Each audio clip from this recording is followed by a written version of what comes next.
नमस्कार, मेरा नाम है क्रिश और सबसे पहले आज मैं आपका स्वागत करता हूँ इस चैनल पर जिसका नाम है ट्रू हॉरर स्टोरी टेलर।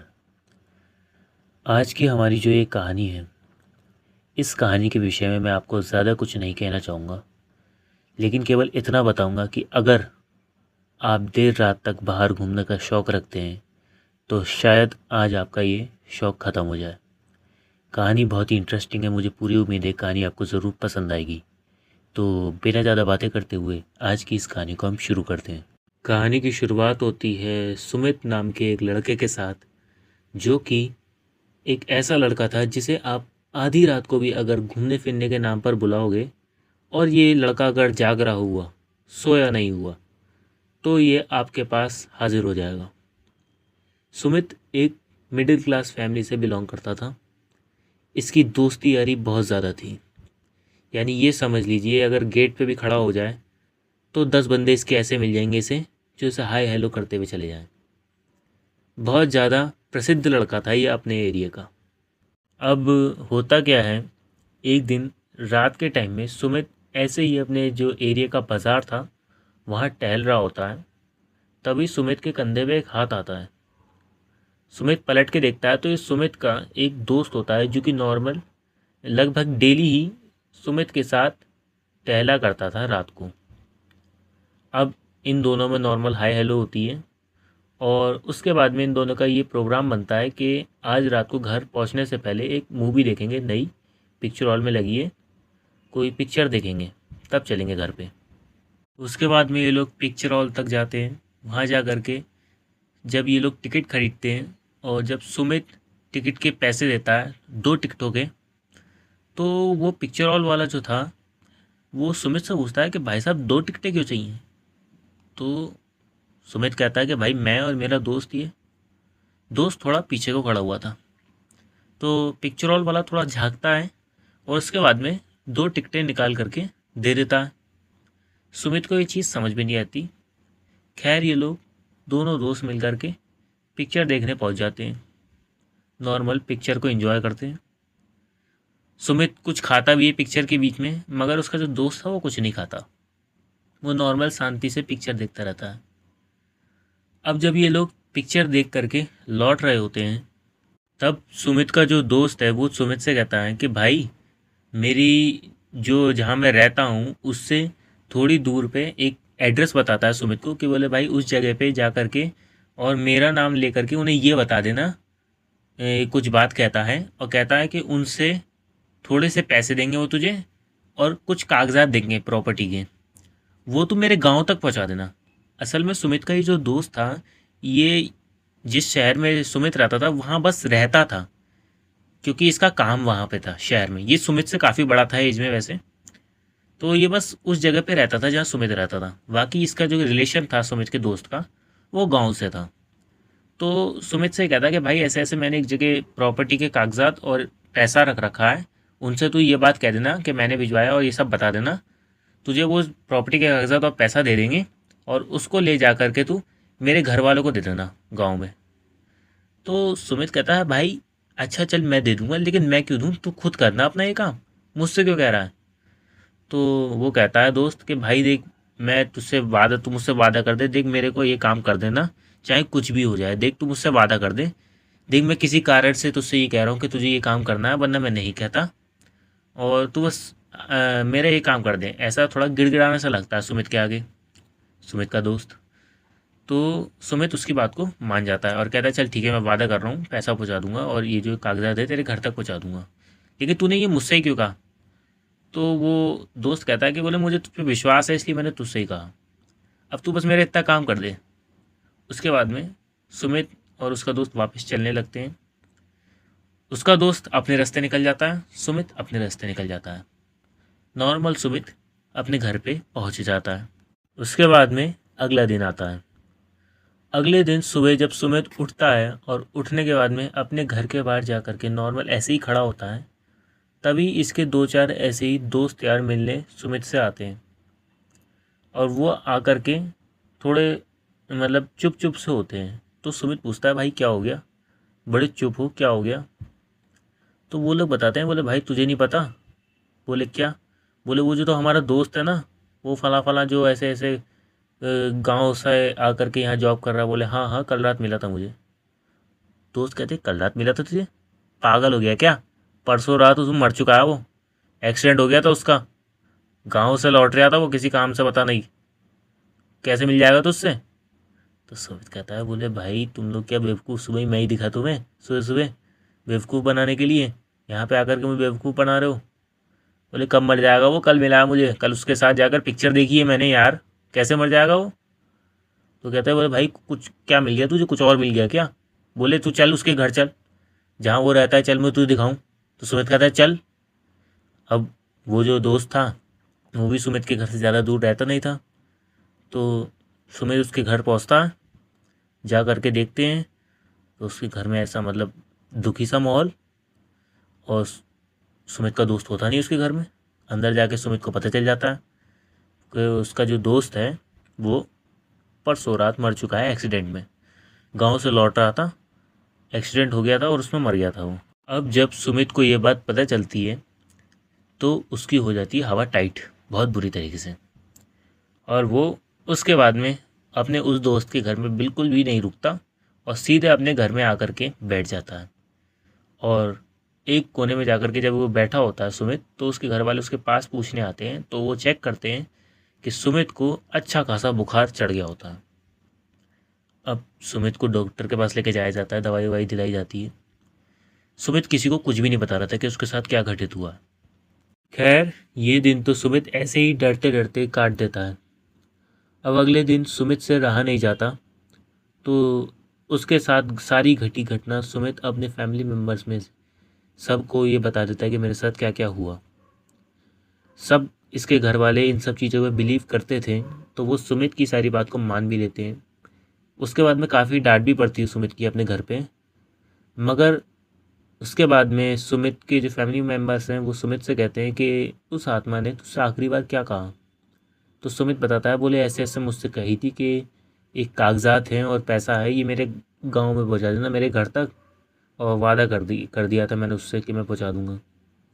तो उसके फैमिली मेम्बर्स कहते हैं, बोले अगर तूने वादा कर दिया था उस चीज़ से तो तू उसने जैसा कहा वैसा कर दे और यहाँ से अभी निकल जा और उसका कहा काम वो पूरा कर। अब अपने फैमिली मेम्बर्स को इस बात पर इतना सीरियस देखते हुए सुमित तुरंत अपने दोस्त की कही जगह पर निकल जाता है। अब एक सेकंड कहानी को मैं बीच में रोक करके आपको बता दूं कि जो सुमित का दोस्त है उसका नाम अब मैं विनय कहकर बुलाऊंगा, जिसकी मृत्यु हो गई थी उसे, ताकि आपको कहानी को समझने में आसानी हो। तो सुमित अपने दोस्त विनय की कई जगह पर निकल जाता है।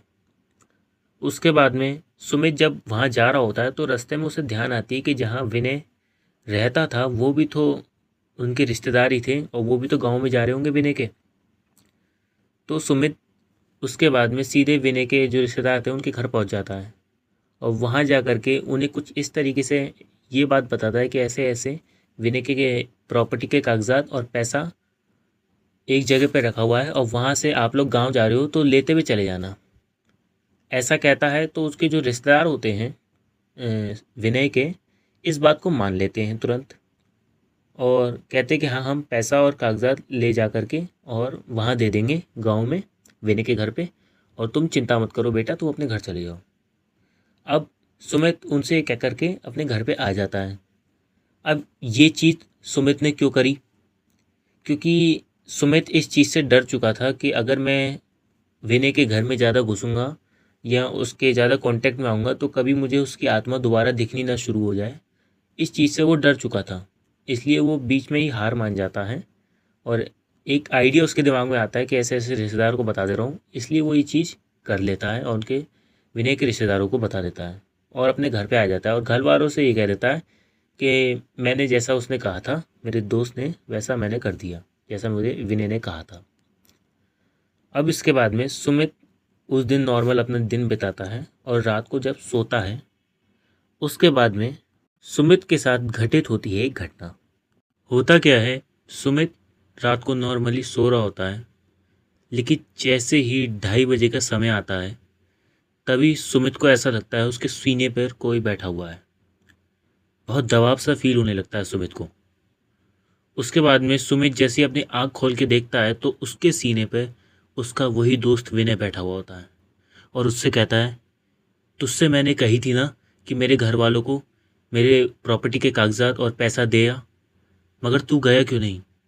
मेरे घर वालों को कागजात तो मिल गए मगर पैसा नहीं मिला। तुझसे कही थी ना, मैं तुझ पे बहुत भरोसा करा था। मैं तेरा पीछा जब तक नहीं छोड़ूंगा जब तक तू मेरे घर वालों को मेरा कहा पैसा नहीं लौटा देगा। ऐसा कहने के बाद जो विनय की आत्मा थी वो सुमित का गला दबाने लगती है और सुमित की चीख निकल जाती है बहुत तेज़। अब जब सुमित चिल्लाता है तो उसकी बहुत हल्की सी आवाज़ इनके फैमिली मेम्बर्स तक पहुंचती है, जबकि सुमित पूरी जान से और बहुत तेज़ चिल्लाया था, मगर इसके फैमिली मेम्बर्स तक बहुत धीमी सी आवाज़ सुमित की पहुंचती है, लेकिन फिर भी उनकी आंख खुल जाती है। जब फैमिली मेम्बर्स की आंख खुलती है तो उन्हें एक बहुत अजीब चीज़ दिखती है। उन्हें दिखता है कि जैसे कोई एक सफ़ेद सी आकृति सुमित के सीने पे बैठी हुई है। वो एकदम से इस चीज़ को देख करके और लाइट खोलते हैं तो वो चीज़ गायब हो जाती है और सुमित को वो लोग झंझोड़ते हैं तो सुमित नॉर्मल होश में आ जाता है। जब सुमित होश में आता है तो वो अपने साथ घटी जितनी भी घटना थी वो सब फैमिली मेम्बर्स को बताता है कि ऐसा ऐसा विनय की आत्मा मुझसे कह के गई है और अभी मेरे सीने पे बैठी हुई थी। सुमित इस बात को कहता नहीं भी तो भी उसके फैमिली मेम्बर्स को पता तो चल ही गया था, क्योंकि उन्होंने सीने पे कुछ बैठा हुआ देखा था सुमित के। खैर, जब ये बात सुमित बताता है विनय की आत्मा के बारे में तो उसके फैमिली मेम्बर्स कहते हैं कि देखो, तुमने ये गलत तो बहुत करा है, लेकिन अब तुम्हें जा कर के पता करना होगा विनय के गांव में कि आखिर माजरा क्या है। इसके बाद में अगला दिन होता है। अगले दिन सुबह के टाइम में सुमित सीधे अपने दोस्त विनय के गांव में निकल जाता है। वहां जाने के बाद सुमित को पता चलता है कि एक्चुअल में जो विनय के फैमिली मेम्बर्स हैं उन्हें प्रॉपर्टी के कागजात मिले हैं, पैसा कुछ भी नहीं मिला है। देखिए, एक्चुअल में ये जो पैसा और कागजात थे ना, ये विनय ने अपने फैमिली मेम्बर से छुप के जोड़े थे, इसलिए इनके बारे में किसी भी फैमिली मेम्बर को पता नहीं था ये ऐसा पैसा और प्रॉपर्टी थी। खैर, इस चीज़ के बाद में जब सुमित को पता चलता है कि वाकई में उन्हें केवल प्रॉपर्टी कागजात मिले हैं तो सुमित का शक जो है वो जाता है रिश्तेदारों पर, विनय के। तो सुमित उनसे रिश्तेदारों से पूछता है जो कि गांव में ही थे उस समय कि आपको पैसा नहीं मिला वहाँ पे, और आपने पैसा मिला तो दिया क्यों नहीं? तो वो रिश्तेदार कहते हैं कि देखिए, हमें पैसा वहाँ पे कोई नहीं मिला, केवल प्रॉपर्टी के कागजात मिले थे जहाँ आपने कही थी वहाँ जाने पर, वो हमने घर पे ला करके दे दिए इनको और हमें पैसा कुछ भी नहीं मिला है। अब जब ये बात चल रही थी तो सुमित कहता है कि देखो, अगर कुछ भी बात होगी तो मुझे वहाँ जा कर के पता चल जाएगी, क्योंकि जहाँ विनय ने मुझे बताया है कि प्रॉपर्टी के कागजात और पैसा रखे थे, वहाँ उस जगह को मैं भी जानता हूँ। मैं वहाँ जा कर के पता कर लूँगा, अगर आपने लिया है तो आप सच सच बता दीजिए। मगर वो रिश्तेदार कहते हैं कि नहीं, हमें कोई पैसा नहीं मिला और हमें कुछ भी नहीं मिला और सब झूठ बोल रहे हो तुम। तो जो सुमित है वो सीधे इस चीज़ के बाद में जहाँ विनय ने बताया था कि उसने प्रॉपर्टी कागजात रखवा रखे हैं उस जगह पे निकल जाता है। वहाँ जाके जब सुमित उनसे पूछता है कि आपने जो प्रॉपर्टी कागजात है और पैसा वो किसी को दिया, तो वो बताता है, बोले हाँ, उनके रिश्तेदार आए थे और उन्हें पैसा भी दे दिया और प्रॉपर्टी के कागजात भी दे दिए, वो व्यक्ति बताता है। उसके बाद में सुमित को ये पता चल जाता है कि जो रिश्तेदार हैं उन पर पैसा और प्रॉपर्टी कागजात उन्हें दोनों मिले थे, मगर उन्होंने पैसा तो रख लिया और प्रॉपर्टी कागजात दे दिए केवल उन लोगों को, पैसा नहीं दिया। उसके बाद में सुमित सीधे दोबारा अपने दोस्त विनय के गांव में निकल जाता है और वहां जा कर के जो विनय के रिश्तेदार हैं उनसे कहता है कि देखो, आप झूठ मत बोलो और ये चीज़ देखो सही नहीं है, आप इनका पैसा लौटा दो और झूठ मत बोलो। मगर पता नहीं कैसे अड़ियल थे जो विनय है उसके रिश्तेदार, वो इसके बाद भी झुठला देते हैं सुमित को कि देखो, तुम झूठ बोल रहे हो और हमें कुछ भी नहीं मिला, हमें पैसा नहीं मिला, हमें केवल प्रॉपर्टी के कागजात मिले थे। अब ये चीज़ चल रही होती है। इस चीज़ को होते होते रात का टाइम हो जाता है। रात का टाइम जैसे 9:30-10 बज जाते हैं। जब ये टाइम हो जाता है तभी इन जब लोगों के बीच में बहस चल रही होती है पैसों की और प्रॉपर्टी कागजातों की, तभी जो रिश्तेदार हैं इनका एक बेटा था जो कि उसी गांव में था उस समय, उसकी एकदम से चिल्लाने की आवाज़ आती है बहुत ज़ोर से। जब उसकी चिल्लाने की आवाज़ आती है तो सभी जितने भी लोग वहाँ पे थे वो भागते हुए उसके पास जाते हैं कि क्या हुआ उसको, रिश्तेदार का जो बेटा था उसे। तो वो देखते हैं कि वो जो रिश्तेदारों का बेटा था वो अपनी जो उंगलियां हैं उन्हें अपने हाथों से ही तोड़ रहा है और चिल्ला रहा है, और जो उसकी आंखों की पुतलियां हैं वो ऊपर को चढ़ चुकी हैं और वो उंगलियां तोड़े जा रहा है, चिल्लाया जा। सब लोग बहुत भागते हुए उसके पास जाते हैं और उसके हाथ रोकने की कोशिश करते हैं कि वो ऐसा ना करे, मगर उसके अंदर बहुत अजीब सी ताकत थी और वो जब ऐसा कर रहा होता है उसको कोई भी नहीं रोक पाता। वो किसी के भी काबू में नहीं आ रहा था। जब वो चिल्ला रहा होता है उसके बाद में, जब वो अपनी लगभग आधी उंगली तोड़ चुका होता है, फिर वो एकदम से चिल्लाने की जगह हंसना शुरू कर देता है और कहता है कि अभी तो मैंने इसके हाथ तोड़े हैं, इसकी उंगलियां तोड़ी हैं। अगर तूने मेरे परिवार वालों को पैसे ना लौटाए ना, तो धीरे धीरे करके इसका पूरा शरीर अंदर से तोड़ दूंगा, सारी हड्डियां तोड़ दूंगा और तेरे परिवार के जितने भी मेंबर्स हैं उन्हें सबको ख़त्म कर दूंगा। अब ये जब चीज़ जो है सुमित है वो देखता है तो उसको समझ में आ जाती है कि ये जो आत्मा है इसके अंदर चढ़ी हुई है, ये विनय की आत्मा है। जब ये सब चीज़ें चल रही होती हैं तो सुमित कह देता है सब लोगों से, देखो ये विनय की आत्मा है और वे वही कह रही है जो मैं कह रहा था कि जो रिश्तेदार हैं इन्होंने पैसा ले रखा है। जब इतनी बुरी हालत अपने बेटे की वो रिश्तेदार देख लेते हैं तो उसके बाद में वो तुरंत पैरों में गिर जाते हैं विनय के, जो कि उन्हीं के बेटे के शरीर में था। रिश्तेदार उसके पैरों में गिर जाते हैं और माफ़ी मांगने लगते हैं, कहते हैं कि हम पैसा लौटा देंगे, कहोगे तो और पैसा दे देंगे अपनी तरफ से, मगर हमारे बच्चे को छोड़ दो, हमें माफ़ कर दो और हमारे बच्चे को छोड़ दो, हम लालच में आ गए थे। जब ऐसा होता है तो वो जो विनय है वो एकदम से ये कहता हुआ और उसके शरीर को छोड़ देता है। वो ये कहता है कि पैसा लौटा देना, अगर नहीं लौटाया तो मैं दोबारा आ जाऊंगा इसके शरीर में, ये कहता हुआ और जो रिश्तेदारों का बेटा है उनके शरीर को छोड़ देता है जो विनय है।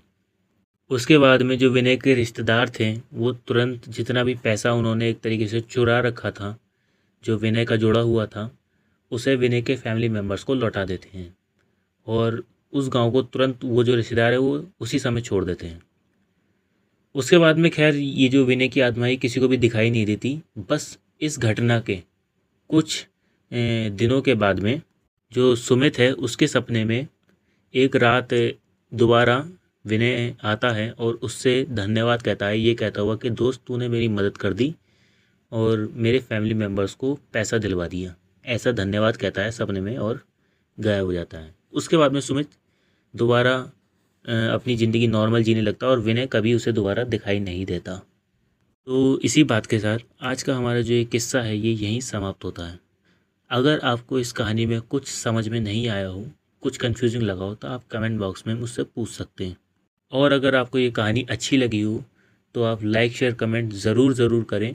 और इसके अलावा अगर आप ऐसी कहानियाँ और भी सुनना चाहते हो तो हमारे चैनल को सब्सक्राइब कर लें और जल्दी से मेरे 1000 सब्सक्राइबर तो मिनिमम करवाई दीजिए। और इसके अलावा अगर आप हॉरर फैक्ट भी सुनना पसंद करते हो तो मैं शॉर्ट्स में हॉरर फैक्ट अपलोड करता हूँ, आप उन्हें भी जाकर के ज़रूर वॉच करें, वो भी आपको ज़रूर पसंद आएंगे। अपना समय हमें देने के लिए आपका बहुत बहुत धन्यवाद।